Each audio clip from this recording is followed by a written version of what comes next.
सभी बड़े भाइयों को एक बार फिर प्रणाम करना चाहते हैं, बारंबार प्रणाम करता हूँ। शायद दिन से हृदयवार करना चाहते हैं, धन्यवाद करना चाहते हैं। मेरा आज का एक मुद्दा है कि आप समय समय पे सबको कोसते हैं, समय को कोसते हैं, घर वालों को कोसते हैं, या फिर हर एक चीज़ को कोसते हैं जो आपको कष्ट देता है। तो भाई आप ऐसा काम ही क्यों करते हैं, क्या आपको कष्ट होता है? इंसान जो जन्म लेता है, जन्म से मरण तक उसका यही काम होता है कि अपनी समस्या खुद उत्पन्न करता है, उसका सल्यूशन भी खुद करता है। हालांकि बीच में कभी कभी ऐसे मोड़ आते हैं जो प्रॉब्लम बहुत अधिकतर मोड़ तक बढ़ जाता है, लेकिन उसका सल्यूशन नहीं मिलता है। तो आप किसी भी कार्य को करिए तो पहले इसकी थिंकिंग सोच लीजिए कि इसका प्रोसेसिंग आगे क्या होगा। अब पुरानी ख्यालात छोड़िए, कहीं भी अपना को भी जो भी अपना स्टार्ट कीजिए, पहले ये सोचिए कि हम ये काम कर रहे हैं, ये उचित दिशा प्रदान करेगा कि नहीं करेगा। बिना सोचे समझे किसी के चढ़ा बढ़ा कर दिए और लॉस हुआ तो आप समय को कोसेंगे, भगवान को कोसेंगे, घर वालों को कोसेंगे, दोस्तों को कोसेंगे। तो कोसना बंद कीजिए। आपके चलते भी तो कोई दुखी रहता है, हमारे चलते भी, आपके चलते भी दुखी रहता है। आप किसी के बारे में कुछ अच्छा नहीं कर सकते तो शांति से तो रहना तो सीखिए। आपसे कोई क्या मांगता है, क्या उम्मीद करता है? छोटी छोटी खुशियाँ देना।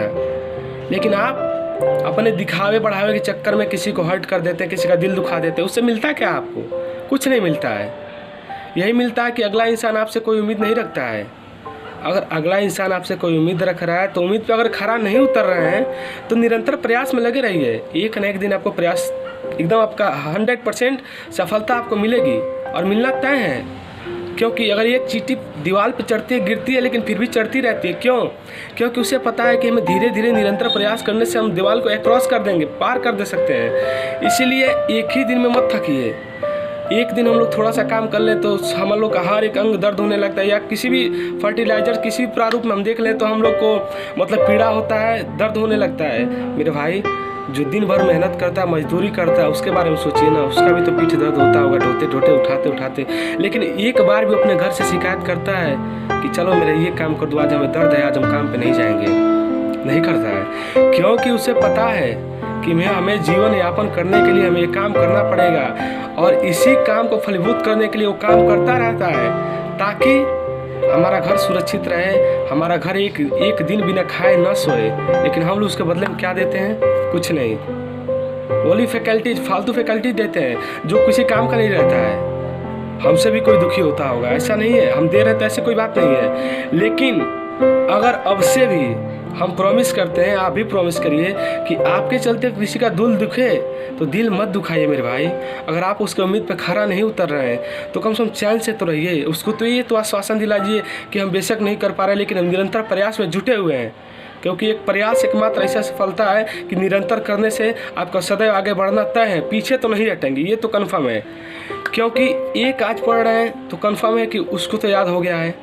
या किसी भी प्रारूप में कोई भी विभाग उठा लीजिए, किसी भी कार्य को उठा लीजिए, किसी को उदाहरण को उठा लीजिए, जो आज बना है, जो आज महान हुआ है, निरंतर प्रयास करते ही महान बना है।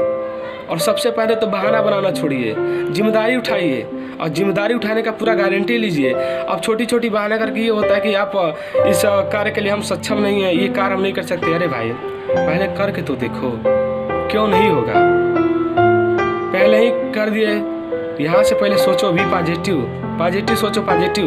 और उन लोगों के साथ कदापि नहीं हो रहा जो आपको थिंकिंग निगेटिव देते हैं। ऐसा क्यों हम कह रहे हैं? क्योंकि आप तो पहले ही से निगेटिव रह रहे हैं, और 2-4 लोग ऐसे दोस्त मिल जाते हैं जो आपको बड़ा अच्छा राय देंगे कि नहीं, ये तुम नहीं कर पाओगे, छोड़ो ये काम। अरे भाई, उसी काम को करने में मजा आता है जो नहीं हो पाता है, और लास्ट में जब सफलता मिलती है दुनिया आपका कदम चूमती है। उदाहरण लाखों हैं, करोड़ों उदाहरण दिए गए हैं इस दुनिया में, लेकिन आप उदाहरण मत बनिए। आप एक मिसाल बनिए कि जब भी बात हो आपका भी एक उदाहरण दिया जाए, और उदाहरण ऐसा बनिए कि सब उदाहरण से हट के उदाहरण दिया जाए। बस हम हर वीडियो के संदेश से यही आपको संदेश देना चाहते हैं कि मेरे वीडियो से अगर 5 लोग को भी प्रभाव पड़ गया तो मेरे वीडियो बनाना सफल माना जाएगा। हम तहे दिल से उनको धन्यवाद करेंगे कि मेरे वीडियो से अगर 5 आदमी भी अपने हमारे संदेश का पालन करते हैं तो हम समझ गए कि हमारा दुनिया में हमारा आए हुए सफलता पूरा माना जाएगा। और इस वीडियो के माध्यम से हम क्यों बनाते हैं? छोटा छोटा समय निकाल के हम खुद को भी मोटिवेट करते हैं, क्योंकि किसी चीज़ को पाने के लिए पहले खुद को मोटिवेट कीजिए। यहाँ से जब तक खुद को मोटिवेट नहीं करेंगे तब तक कुछ नहीं होगा। दुनिया में खुद से बड़ा कोई मोटिवेटर नहीं होता, इसलिए सबसे पहले खुद को मोटिवेट कीजिए, फिर दूसरों को समझाइए, फिर दूसरों को मोटिवेट कीजिए। अगर आपके बात से अगर एक आदमी मोटिवेट हो जाता है तो आप हमेशा सफल इंसान की श्रेणी में गिने जाएंगे। बहुत बहुत धन्यवाद। Thank you. जय हिंद।